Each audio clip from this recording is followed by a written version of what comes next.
Okay, preparing. Hello and welcome back to Down the Slope. Just quickly before we get onto the big news, I think that I'm probably going to have to be sacked at host at some point due to my absolutely abysmal attempts to start streams every week. I blamed you last week, but it's definitely me taking the blame. However, breaking news from Hibs this morning is that Lee Johnson has been sacked. Ewan, are you available for comment? I know you're out golfing just now, but you want to get your 2 cents in? Yes, mate, I'm fucking delighted. I've totally lost it yesterday. I totally lost it. Just too many chances, mate, and it's better now. Tat now, 35 games still to go. Because he says he'd turn it round, but that would just be until his next streaky 6 games without a win or whatever, like. I know he's probably right, it's difficult. The squad probably isn't prepared for a game every 3 days, but I think he could have been prioritising it better. Like the teaming pitch yesterday was absolutely ridiculous. Aye, and Ryan, as our usual podcast member, what's your initial thoughts now that Lee Johnson's gone? Yeah, my overriding feeling is one of relief, first and foremost, because it then gives us a chance for the next 35 games to actually propel ourselves up the table and finish in a position that we want to. I don't think Lee Johnson's a man that ever really endeared himself to the fans from the off. He was always coming out with the David Brent quotes, and I feel that he mentioned the fans in a lot of his press conferences, but not necessarily in a positive way. I feel like he kind of knew that we were expecting more than what he was delivering on a week-to-week basis. So, yeah, I'm with you. I'm very happy. I can also confirm that he completely lost his shit on the tram. He was not a happy camper. So, I'm my shit, mate. I'm just being realistic. I'll let it be known in public domain. I said yesterday if he didn't go, we could get relegated. And I genuinely believe that. Like, that was so bad. Opening 45 minutes, 3 times in the league, no shots on target. Awful. Turgid. Yeah, that's the 3rd game in a row we've had no shots on target in the first half. But yeah, style of play never materialised to what he said it was going to be. He said that we would probably take a couple of big beatings, but I was under the premise that would happen because we were playing attacking football and going for it, not just because we were shit and couldn't defend. So yeah, very, very happy that he's gone. Usually I don't like to see managers going in quick succession, but if they're not good enough, they have to. There's no point in hanging on to him just for the sake of not sacking him. So, yeah, be interested to see where we go from here.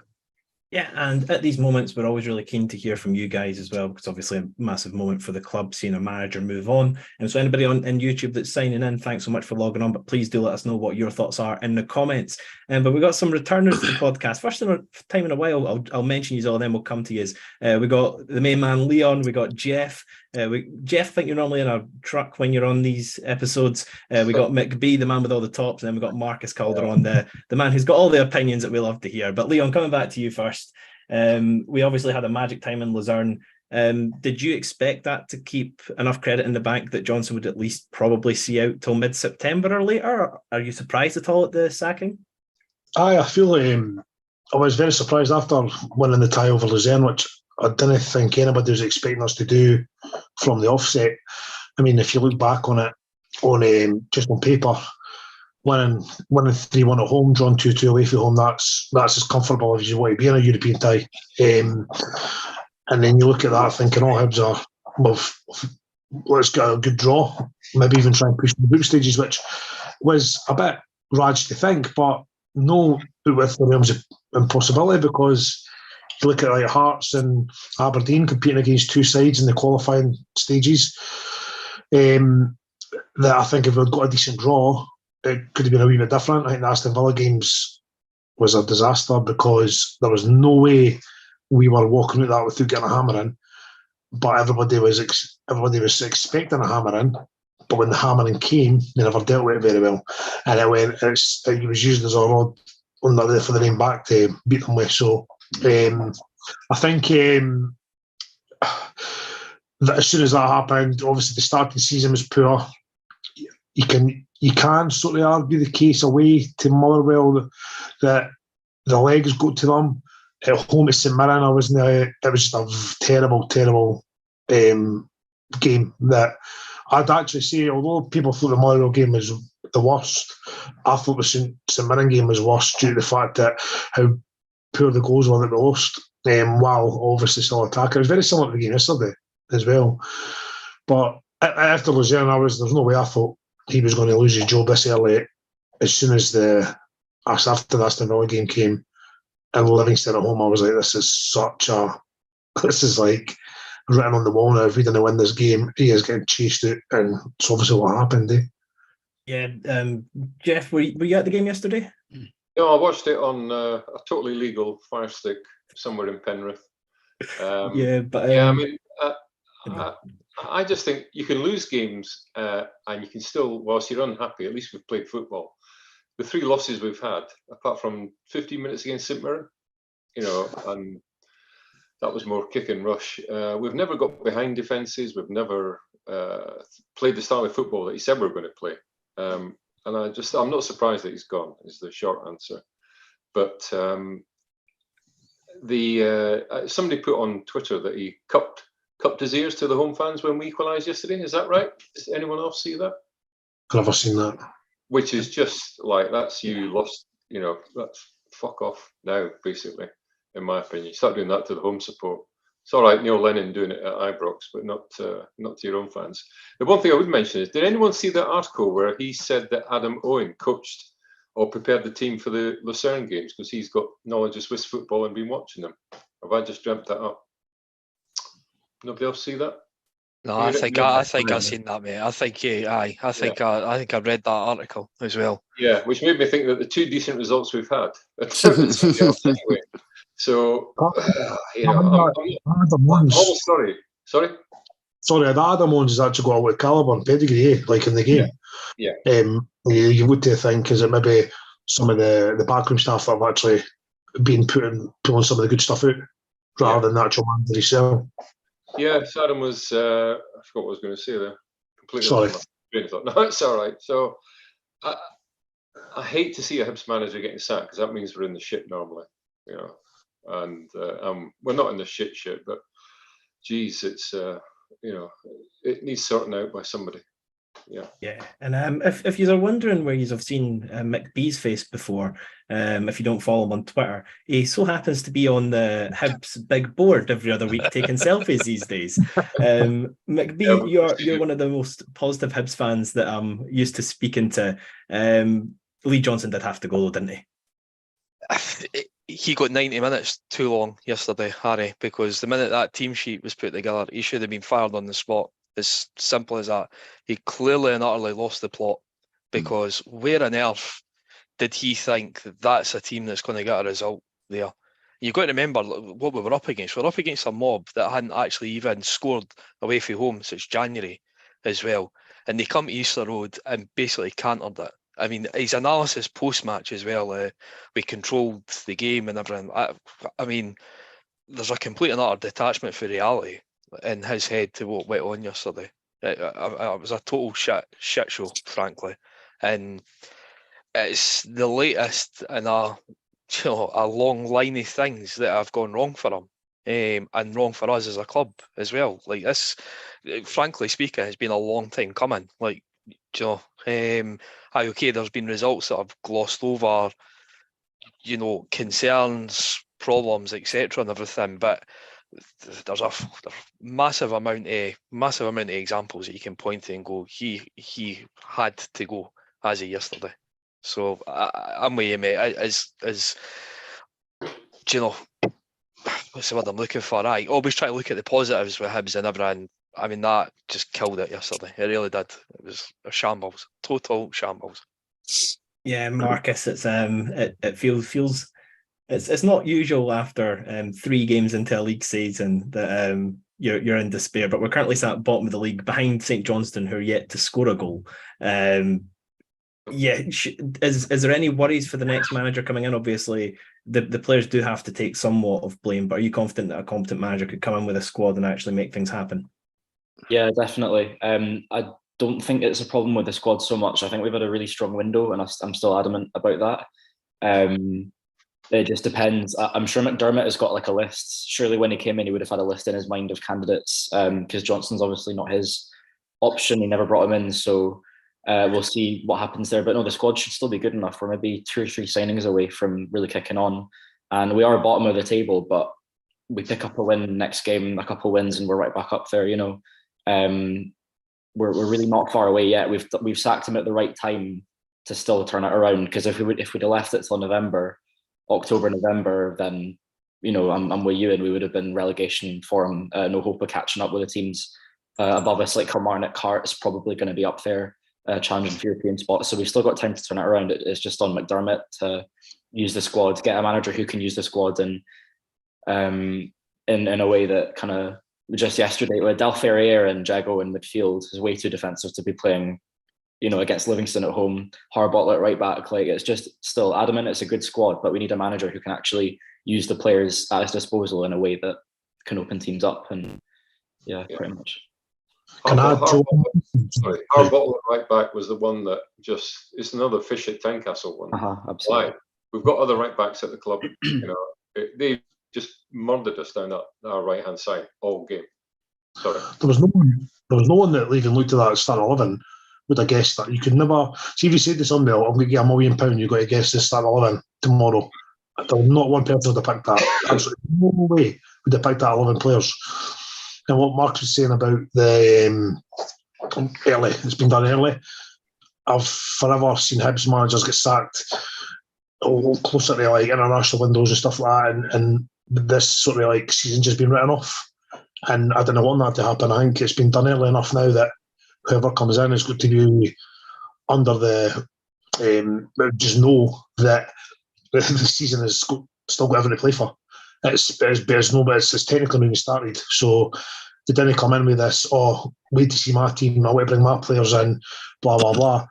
I'm one a coach who's going to come in and work with the players that are here, because that's what a coach does. A coach doesn't just bring in 11 new players and have his own team. That's nonsense for me. You either change the manager or you change the players. And we've changed the manager. I want a manager to come in, take a grip of this squad and do what they should be doing. And that's competing in the top 4 or 5 of the league.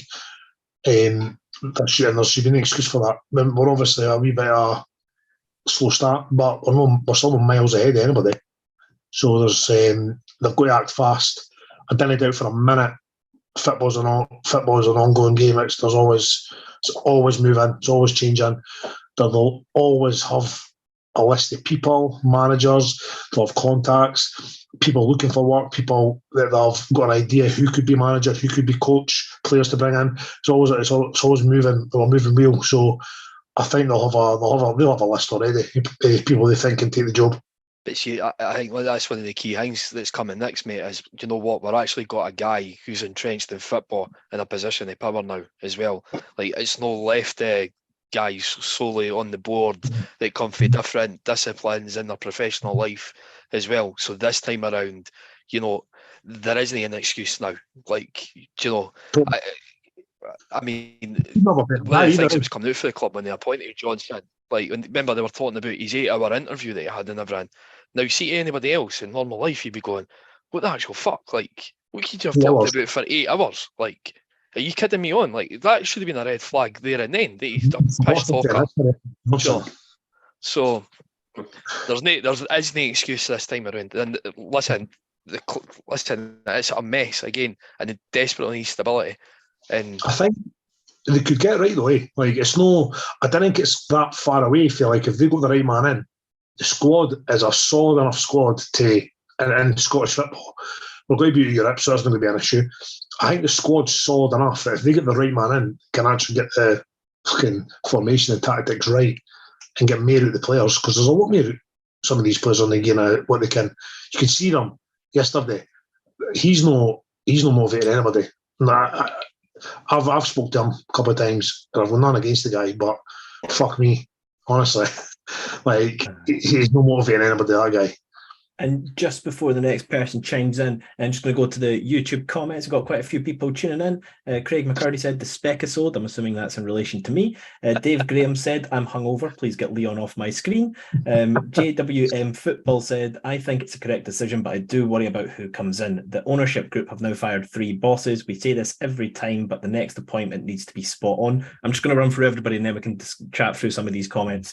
Rob Morris says, splash the Euro cash on an established manager. Trying to tempt Steve Clarke back to club football would be a good start, even if he's allowed to keep on his Scotland role in the background. Our very own G said, everything in place for Hibernian Football Club to be a success, just need to appoint Keane, in reference to Roy Keane, the former Man United star. And then Lewis Young said, at this point, we should be asking questions about ownership.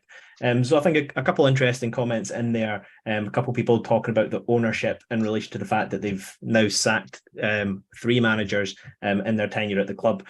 I would say they've probably sacked each manager about the right time. I would say the only one they missed the gun on was Lee Johnson. As everybody who follows me on Twitter and on the podcast knows, I personally think Lee Johnson should be sacked after he got beat 3-0 off Hearts at Easter Road in January.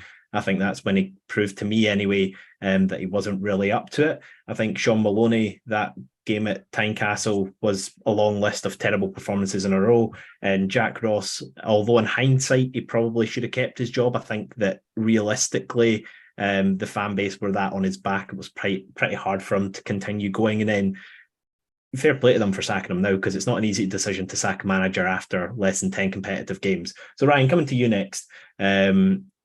Do you think that the ownership needs to be questioned? Are you happy with them choosing the next person in line with the consideration that we've now got McDermott in the door? Yeah, I think the guys make a good point in saying that we do have a highly qualified individual at the club who's got numerous years of experience. I think I'd be more than happy for the process to take place with him appointing a manager. I don't think the ownership needs to be changed. They have completely put their hands in their pockets. The money they've brought into this club, you can see how big they've invested in the commercial side, the stadium, the pitches, everything like that. So bringing in McDermott was the next step and kind of handing over the reins to a football man, which is now what's going to happen. And I think it was Marcus that said he would have a list of candidates in his head. And that it rolls all the time. So that's ongoing all the time. So maybe somebody will be added to the list, maybe somebody will be taken off the list. But I think that I fully trust Brian McDermott. You can see that he's assembled an expensive squad. In my lifetime, it's probably the biggest investment that's been made, specifically in one window. So I would trust him. At this point, I trust that guy with my life, to be honest with you, because he's not got anything wrong yet. So you have to trust until something goes wrong, if that makes sense. So I would be more than happy for Brian McDermott to be the guy that goes and does the process for the next manager. I think you make a good point as well. But when I was over in Switzerland, some of the club reps, fair play to them, were in amongst the fans talking to them. I won't name individuals, but one of them made it clear that with the recruitment we've done, that he thinks that third, he said to me, quote unquote, runaway third should be the objective with the squad we've got, with the intention, he said, that if we got through against Luzern, we should probably be able to make a decent calibre signing that should be able to start in the first team. Marcus, with obviously clubs, when they consistently sack managers, it can be pretty difficult. But do you think with the squad we've got, do you think that kind of pitching, we want to be a team that finishes third this season, do you think that we can get a decent calibre of manager in the door? Yeah, absolutely. I don't know when the last time we spent this kind of money would have been, but it's definitely, as far back as I can remember, the biggest investment we've made. If we can, like I say, if McDermott's got a list of candidates, if we sell the club in the right way, say, look, we've spent this much so far, we've got this money from Europe that we're still willing to spend on a first team player, then I don't see why we can't get somebody in who'll be good enough, you know. Like I said as well, we're still in with a shot of third, you know, like one win and we're back up. The teams ahead of us are only 3-4 points ahead of us, so it's still a lot to play for. And yeah, we should be at least fourth, at least third or fourth. I don't know, Hearts and Aberdeen obviously be up there as well, but our squad more than matches them. We're maybe just a centre back and defensive midfield away, you know, really from being on par with them. So it shouldn't be that hard to sell, really. It's just I couldn't tell you who his candidates are. It's as ever with Hibs managers and potential candidates, it's you don't really know. We might pull somebody left field from Europe that none of us have heard from before, or it might be somebody from lower leagues England. Really don't know. Just yeah. And one interesting comment we got, this one's for you, McBee. Alternative Hibs said, I don't think there's enough Hibs gear in Andrew's room, calls himself a collector as well. What's your immediate response to that? Have you got enough Hibs gear in the room that you're currently in? Tell John he should drop me a message if he's got any issues off the side. But just going through a couple of names, because I think we're at the state. People were asking me yesterday, who do you think we're going to bring in? And I don't really like the speculation until the manager's actually gone. I just think it's not helpful or constructive. However, he is gone. So a few names we've got in the comment section. Do let us know, anybody that's watching, if there is anybody in particular you're after.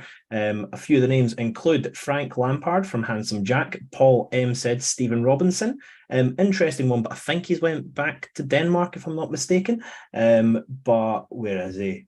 Arctic Assassin said bringing Graham Potter. That's the type of name that I think is probably slightly above our reach, but wouldn't be the type I'd mind actually bringing in. Jeff, come to you. Is there any candidates in or outside of Scottish football that you think I'd like them to take over?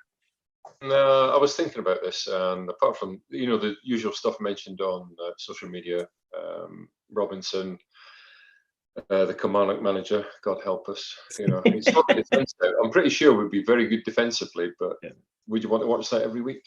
I don't know. No. This my mate, who's an ex-manager, said, all this about Hibs not being an attractive job because they sack people. It says that's bullshit. People would jump at the chance to manage Hibs. There's no problem. Within a certain calibre, obviously. Somebody mentioned Graham Potter. I think he's probably, with the money he's made, he'd be way out our league. Yeah. So there's nobody. I'll have a think while we're podcasting, but Johnson came from left field the last time we did this when Maloney was sacked, and nobody quoted him at all. Who's the guy that Liam keeps going on about? Knutson. Kjettil Knutson. He actually turned down Ajax recently, so I don't think he's going to be wanting to move to Hibs, unfortunately. Okay. What was that, Leon? Sorry. That doesn't mean he was going to turn down Hibs. I wouldn't well have an answer to that either. Terrible place, I think. All the drugs and stuff and sex. Yeah. Have the club said who's taking over for the Villa game? Has anyone seen the state? I've not seen the I think it'll be David Gray. And David Gray again? Yeah. David Gray and Darren McGregor to the end of the season whilst we steady the ship. That sounds like don't do that, Hibs, please. I just wonder if Brian McDermott might fancy a double. From what I'm aware, Brian McDermott has zero interest of managing any club again, unfortunately. I said the same, but I was told no. But a couple interesting comment here. Scott Miller on the YouTube comment said, "I've no concerns with the sacking of LJ or the running of the football club. Seems bizarre after sacking another manager, but the football club needs a first team coach to optimise results." Leon, any opinion on that? Having a first team coach as opposed to a manager? I don't really see much of a difference between the two for the most part, but is that something you think Hibs should prioritise? Either way, I mean, that's what they've done with Stubbs. That was just the late with Stubbs when Stubbs was here. Either way, I quite like the idea of somebody like John Kennedy or somebody coming in, maybe. But then you would go into managers who's available, kind of go guys like Paul Lambert, for instance, that could just be chucked in as a name. Been around and about in the Championship in England for years and then into jobs, but could he come up here and do a job? Probably. I think I quite like the idea of an up and coming. And I quite like the idea of Leon's internet working correctly. But a name, Ryan, I think you'll be more familiar with than most. Stephen Bradley at Shamrock Rovers. League of Ireland, something that's kind of one of those things that you keep knocking away at. Do you think that the League of Ireland's a potential, or do you think we should have our sights higher than that? Or is that criticism? I don't know how to ask. Anyway, Stephen Bradley, thoughts? Stephen Bradley has made himself a serial winner. He's won a lot over the years that he's been there. He started managing there at quite a young age and has brought a lot of consistency and continuity to that club. However, they are a club with the highest budget in that league and are expected to win the League of the Year. So in one way, he deals with the pressures of that very well. On the flip side of that, I mean, how would he deal with coming to a bigger, more exposed league with a bigger fan base and bigger expectations in terms of we are a smaller budget club and not expected to win the league every year? I'm not sure how he would transition into that role. However, I would be happy to see him linked with the job, interviewed, and if he got through that process, I'd back him all the way and be happy enough for him to be here. But I'm not sure. I've not really thought of anybody. But given that we've got a director of football, I think it is purely somebody to come and coach those players. not to be involved in recruitment, not to be involved in things out with the first team coaching. You know, you coach the squad, you pick the 11, you pick the style of play and the identity as such, which we don't have at the minute. And that's your job. You don't need to worry about bringing in players, scouting players. We have somebody that's very well qualified to do that. So I think it'll be a different kind of process this time around in regards to the kind of qualities we'll be looking for. I think it was quoted that Johnson had a hand in recruiting players like Tavares, and we've seen how that went. So I think it will be somebody a wee bit different to him this time around. Yeah, fair. Another comment that I've seen, it was from, who was it from? Jason Binney said, is it time for Kensell to consider his job as well? 2 appointments that have been a total disaster. I'll chime in on that first, and then if anybody else wants to follow on, please do. I think that Ben Kensell, in the initial role he had at the club, I don't think was very suited to him. I think that he's very good at going and making deals happen. I don't think that he's a particularly good at headhunting managers per se. I think he should be a part of the conversations. But I think Ben Kensell does well at what he does. I think recruitment's been better whilst he's been at the club, and I think that he's a good guy to have. A lot of the fans liked him, relate to him. I think he's a massive spearhead in the fact that we do get the time with McDermott, Ian Gordon himself, when we go out to like Tynecastle and on European trips. So I don't think, if Ben Kensell was the sole man to be recruiting a manager, I would be uncomfortable with it, but I don't think there's a problem with him being part of the conversation. Leon, I've seen that your head has visibly shaken as I read that out, so Ben Kensell should stay. 100%. Everything he's done at the club's had a positive effect. Obviously, the manager situation, nobody's got a crystal ball. Nobody's, again, if you go back, if we had Lee Johnson come apply for the job at this time, after Lee Johnson's left, you know, these criteria in his CV, you'd have him in for an interview. You didn't know how it was going to pan out. Nobody knows that. It's football management. If it was that easy picking a manager, every team would have the same manager for 10 years. Do you get what I mean? So you can't blame people for picking the wrong candidate, because we don't know who the other candidates were. So, but now I'll back Ben Kensell every day of the week. I've met the guy a couple of times. He's absolutely brand new. I've heard from other people the commitment he's got to the club, the hours he puts in, the stuff that he's done at the club, all the hospitality stuff that he's put in place and helped push through and get the club into making a business, a really, really serious money-making business off the park, which is what we need for the long term of the club to be successful. And there's a recognition now as well that you needed a football man in amongst the executive as well, Leon. Do you know, and that's something that he was pushing as well. You know, so can know your strengths, and clearly he's addressed one of the things where he thinks this will improve us as well. This time around is key. They need stability. We cannot be having another conversation in 14 months' time about another guy going out the door. Like, it just cannot happen. So it comes down to risk, right? Me personally, I think you need somebody now with a track record in Scotland, a right safe pair of hands that you can look and go, every appointment's obviously going to be a risk, but you can point to the body of work that they've came for and go, you know what, it shouldn't be much of a risk based on what we're seeing. You know, they've managed here for a considerable period of time. This is the results they've had. So you're only looking at maybe one or two in Scotland that's potentially on that. One of them Robinson, the other McInnes. And let's face it, are either one of them probably desirable with the style of football and everything? No, but we're at a point now where I genuinely think beggars can't be choosers at this stage. What do we want, Do we want to win games? Do we want Jack Ross chucked at him? Obviously, we went on that bad run that cost him his job, which was fair enough. But we got thrown at us all the time. I think lockdown had a lot to do with it. We were all sitting in the house watching the games, at the ground, and forgetting about a lot of the shit in between 10 minutes after we leave the ground.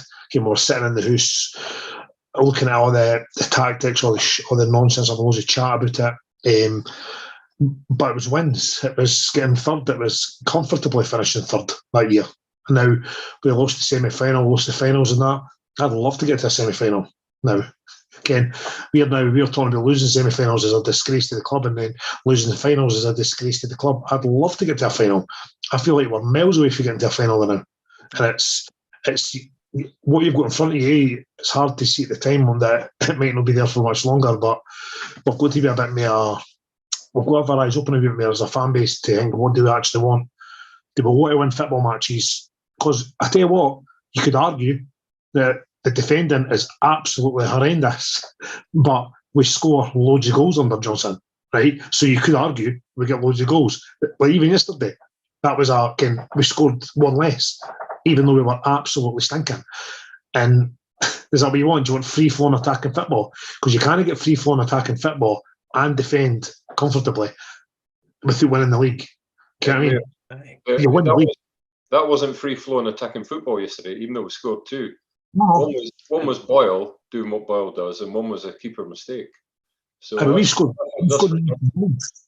We scored like 19. We scored 19 goals and conceded 20 this season, which is mental when you think about it. When you look at it in that like just basic stat like that, 19 goals scored, 20 conceded.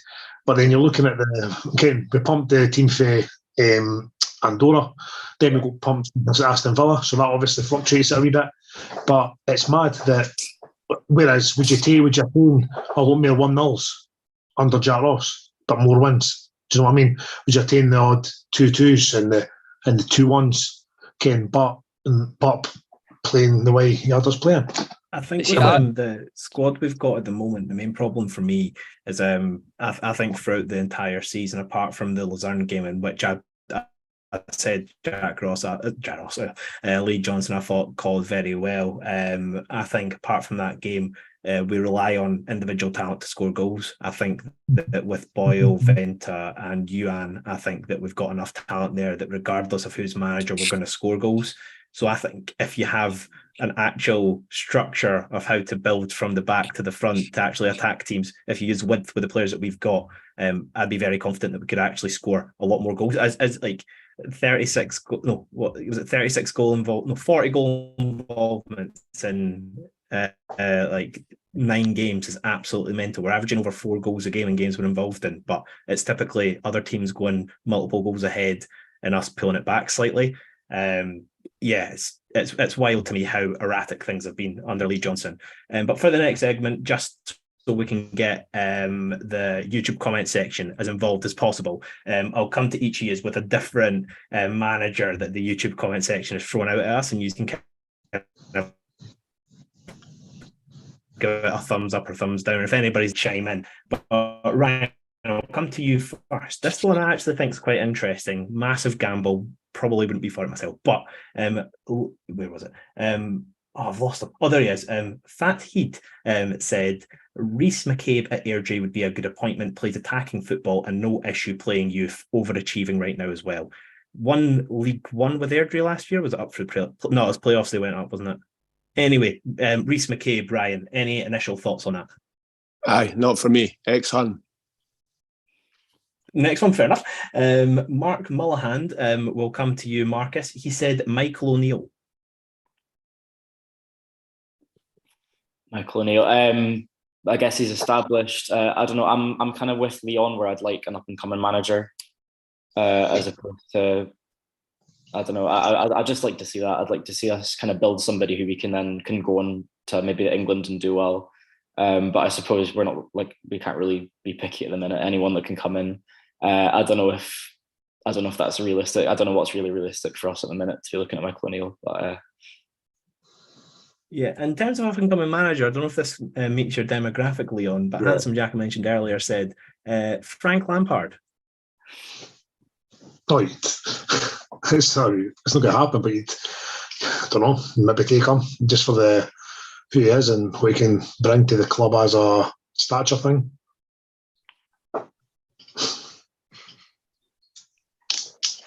So maybe, and then maybe we've had Grant Fraser seems to be wanting to steal off Hearts. He's suggested Marty Safintes. I think I've butchered that pronunciation, but essentially the Djurgården's manager. Was it Djurgården's? Yeah, the one that was linked to Hearts from Sweden anyway. But another risk, mate. Another risk. So, do you know, we can't. That's what I said. We're at a stage now. We need to minimise who we appoint risk-wise. So, another risk. I just wouldn't be up for it at all. That's it. You've made me change my mind on the upcoming manager as well with what you've said. Because it's totally right. I think it's one of them. You're like, that again is a risk, but it should be a risk when you're in a positive vein of mind. Like, correct. If your manager's moved on through success and he's moved on to a bigger job and you're in a good place, bring someone in to then continue the good feel and just tweak little things to get started in his game. But at the moment, like you say, I feel it needs to be somebody that kens what they're doing, that just kens, right, let's get back to the basics. This is where we are. Let's go for it. Mate, you know, like I've spoken to you for months about this, like the whole what we've done over the last few years, like in terms of transfer strategy and everything like that. It's admirable, it's ambitious, it's just the wrong time because we were never in a position of strength to do it. Do you know? And this is what you need to scrape all this nonsense back and just get back to basics, right? Just concentrate and go. We need a team that actually can fans identify with and they're winning more weeks than they're not. It's easy, isn't it? When you're doing well and you've got you're all going to feel like everybody's going in the same direction as a club, the fans, the management. You can then start implementing wee bits and pieces in because then folks just accept that. They're like, oh, club's doing great. They're making great decisions. Oh, this will work. Whereas as soon as when you're knowing, you're just sort of going about just chucking things in and out and just give it a try. There's just no working. And Harry, can I just say something, Harry? See, at this point, like, I really do not give a shit about the style of play. Like, I want to walk away from the ground having won a game than lost it. If we play well and lose, play nice football and lose, I don't give a fuck about that, I'll be honest with you. If we win scrappy 1-0s and finish 3rd and 4th place, I will be happy. Like, it's a marathon, not a sprint, mate. So, like, I don't care what other people say. See, at this point, I'm sick of getting beat. I'm sick of getting beat. So Derek McInnes happens to be top of Ryan's list from what he said there. No. Do you know what? Like Robinson, even Martindale, like he speaks with authority. Do you know what I mean? And his players absolutely do what he tells them. There's rumours circulating yesterday that Goneson was flinging Harbottle and Rocky under the bus for not listening to instructions. But he has to have the authority to make people listen to him. But I can't fucking blame them for no listening. He's probably dressed up in some David Brent coat and they haven't understood him. Do you know what I mean? Football is an easy game made difficult by these sort of idiots. Aye. And then, Jeff, just as part of that segment, we'll give you one manager as well to dissect. Lee McLennan said, random one, but I would like us to explore Nick Montgomery. You're probably thinking, who is that? But I believe he manages in the A-League in Australia and has done a good job with the Mariners. I'm assuming that the Mariners are from Australia. Essentially, long story short, Australia's had quite an impact on Scottish football in recent years after Postecoglou came in. Hibs and Hearts have both dabbled in that market. Do you think a manager that's done well there would make sense, or again, would that be too risky? I don't know enough about the name you've mentioned, but if he's got a good pedigree over there, like Postecoglou, and Postecoglou managed elsewhere other than Australia, though. Yeah, no, Postecoglou, I think, done well in the A-League, then took over the under-21s, then the national team, then went to Japan, won the league there, then Celtic. I don't know why I've just rattled off Postecoglou's whole career. Montgomery used to play with Sheffield United. I think he done a bit of coaching there before he went over. He's a boy. He's the boy that's brought Jason Cummins in as well. And actually, see if you actually look at the Central Coast, look at the amount of boys that they've come out their team over the last 2-3 years because he's developed them as well. See, in fairness, he's not actually a bad shout. It's just, as I say, the pedigree being it's A-League football, which the difference in quality. He's somebody that knows British football. Anyway, that's the main thing. So he's not just. Can we change your leaning to the S League, please? Because that sounds class. With the A League, with the J League, I think we should just call it the S League now, Scotland, instead of the Scotland. There's a name. It's SPL, everybody gets mixed up. Let's just call it the S League. Yeah. Anyway. Anyone know what Dean Smith's doing next? Villa manager. Is he about?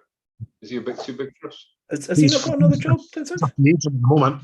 He got sacked. He got sacked from Norwich. He's not a bad show. I don't think he's absolutely out with the realms of possibility. I would say that Norwich aren't too much of a bigger club than Hibs in the fan base sense and finance. Obviously, finance is a wee bit different, but it's maybe somebody that Ben Kensell knows from English football. So good shout. Yeah, I liked his. Although he didn't end up doing very well at Villa, he kept him in the league and got promoted, and he was well thought of at Brentford when he was there. He's not. He's somebody I wouldn't mind seeing, although he might be out of our league, so to speak. You never know, though. You never know. Well, he's been sacked from his last 2 jobs, so maybe wanting to kind of reinvent himself. It's a good shout, Jeff, to be honest with you. Yeah. And maybe we can be club number 3 to sack him as well. Chris Wilder's available as well. He's another name. He got linked to the Hearts job in that. But I think that was down to, I think he's got a friend up here or something, because he's actually been to Hearts games and stuff. Right, so so to round us off today, I'll read through a few more comments first. John Fay said John Hughes will have already changed the date on his CV. Long Bangers Hibs podcast said, can just say how nice it is to see McBee's head on a normal size screen. Lewis Melrose said, with multiple managers not performing, does that not indicate a systemic issue with the club? It seems the board is too invested in the short term rather than building an environment to perform. That's a lot to dive into that we'll probably do on our episode this week. Sean Crook said, if we could afford him, I'd be all for Knutson from Bodo Glimt. Don't know if he would want to come to Hibs though. Golf J Tweetler said, I like Lee Johnson, but he had to go, sad to say. I'm glad we found one person, Golf J Tweetler, that liked Lee Johnson by the end. And then UN82 said, Lennon's probably a cheap, easy option. And I think the fact you said cheap, easy option kind of summarises why Hibs shouldn't be going for that. But just to end it off, guys, thanks so much for joining. But before I let you go, if you could all give me 2 things you would like to see from a new Hibs manager, and if you've got any appointments in mind, and we'll just go through one-on-one. Ryan, we'll come to you first. What's the 2 key things that maybe Johnson was lacking that you would expect from the next appointment, and if you've got any ideas of who that would be? Defensive solidity, a foundation in which to build a team upon. And the second thing, it's quite hard because I really only care about defensive structure, because everything else after that is a byproduct. Once you set your team up properly, defend, which Sean Maloney actually done quite well. He just struggled to score goals. So I only want defensive solidity first and foremost. That's all I care about at the minute. Okay. Our demand's most moderate. We only want defence. Yes. Ryan. Marcus, we'll come to you. A couple of things that you want from the new manager, and any names in particular? I can't really give you a name at the minute. I've not, like I say, it could be somebody from left field, but I agree with Ryan, defensive solidity, like just not shipping so many easy goals. And another main thing is teaching Yuan how to pass a ball, teaching Yuan decision making. It's really up and down. Like when it comes off from, it's all right. I just think Yuan needs somebody to take him by the scruff of the neck and just say, look, you're a good player, but like he needs that authoritative figure just to tell him, because he's obviously got a bit of an attitude, it's just somebody who can tame him. And obviously it's not going to be Johnson. Like if it's going to be anybody, it's not him, but somebody who can do that for Yuan, because he's got all the potential. It just needs that authoritative figure, somebody in the club just to sit him down, whatever, have a word with him. But yeah. McBee, yourself? Somebody who will stop cross balls going into our box and make that as a frigging priority, right? Because I'm sick of seeing this as well. And then somebody, as you see, we've already touched on the defensive stuff, but see somebody that can organise a midfield to make Joe Newell even more of the star man that he should be as well and running the show. Because just now I don't think he's getting any help whatsoever. And it's a tough shift for him week in, week out. And frankly, I'm not sure on the name. But as I say, somebody where the risk is minimal, as opposed to going, we'll pick them for left field, or well, that's a name we quite like. It probably has to be now somebody that's ingrained in the Scottish game and has a track record off the back of it, a relative success, let's call it that. And Leon, yourself? I just clean sheets and wins all day me. But I think I want to see 9 players every week that you can are going to be on the team sheet every single week, because that's how they set the team up, and that's the way we play. And we've got this base 9, and then a couple in and out now and again to change regards to fitness and form. But I want to be able to look at that start 11 and think, that's probably what I would have picked today, because I've not done that for a long time. Good shout, man. But you know what I mean? No, good shout, man. See, when you've got a nucleus like that, are going to be 7 out of 10 every week, even if they're on the poorer side of a 7 out of 10, and they're consistent and the continuity is there. And like Leon says, they have that ID. They know what way they want to play, and they're all kind of singing off the same hymn sheet. Look at yesterday, as you say, man. How you ever meant to pick that team, eh? It's like you say, it's the idea. It's like you want to ken who your starting 11 is. You want to ken who your players are that you're like, right, I ken the what we've got to do today is they'll be solid at the back, they'll battle in midfield, and then we've got the spark of somebody like a Boyle, a Johan, a Vente. Every other club in this country outside Rangers and Celtic would have one of the three players starting. Even Hearts and Aberdeen. It's one of the most potent front threes in the league, and we have not played to their kind of strong points or their advantages. We don't do enough to get them in the games. No. And Jeff, 2 points from yourself, and if you've got any candidates in mind, please do share. Candidates are just what I'd like is somebody who leads. You know, we need a leader to turn the club, you know, on the field. Players respect him. He doesn't throw. I say he, it could be a she. I don't know if there's any female managers out there. I very much doubt we'll go that route. But anyway. I take the one for Chelsea, by the way. Yeah. She's got a good track record.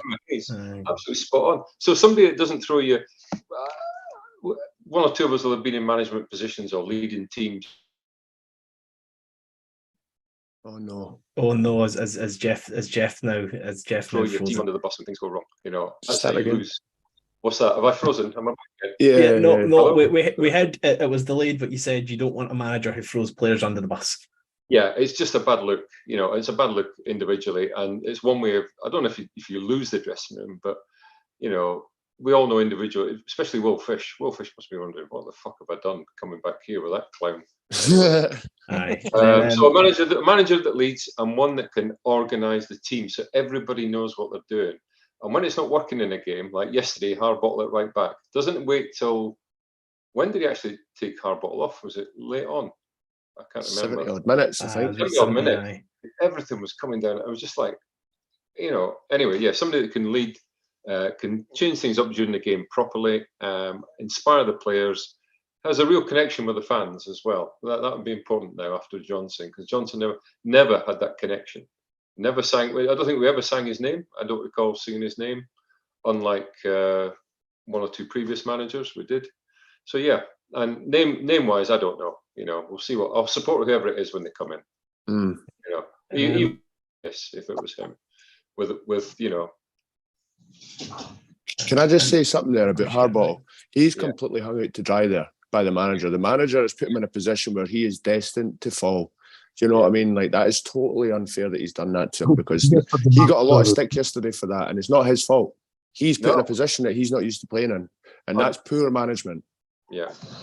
And you know, I love a segue. So my first point is, this sounds ridiculous having to actually ask for it, but I want a manager who plays players in their correct position. There's been so many times throughout Lee Johnson being at Hibs in which he's just stuck players randomly across the pitch. Del Ferrier was playing attacking midfield yesterday. Why? Why not sit him deeper and then play Newell further forward? I don't know what's going on. And then Obita's shown that he's decent on the left wing. He's shown twice that he hasn't tracked his man when defending. So why put Obita, who's not a left back, at left back? And like, even though the fans are moaning at you, why drop Hanlon and Stevenson when you've not got other players that can play that position? I like Rocky more than the next guy does, but I don't like him at left centre back because he's not got a left foot. So yeah, essentially, I want the bare minimum. I want a manager who can come in, as Jeff said, I want him to be able to lead. As Ryan says, I want some form of defensive stability. As we've all said, we want some form of attacking flair. I don't think with the players we've got, that's an unrealistic ask. But guys, thank you so much for joining me. Everybody that's tuned in, thanks so much for tuning in. We much appreciate it. And we'll likely be back at some point this week. We've obviously got Aston Villa away without a manager. So hopefully David Gray pulls off another great victory for the Cabbage. And we win 6-0, get group stage football, and David Gray's the manager for the rest of our lives. But guys, thanks so much for joining, and we will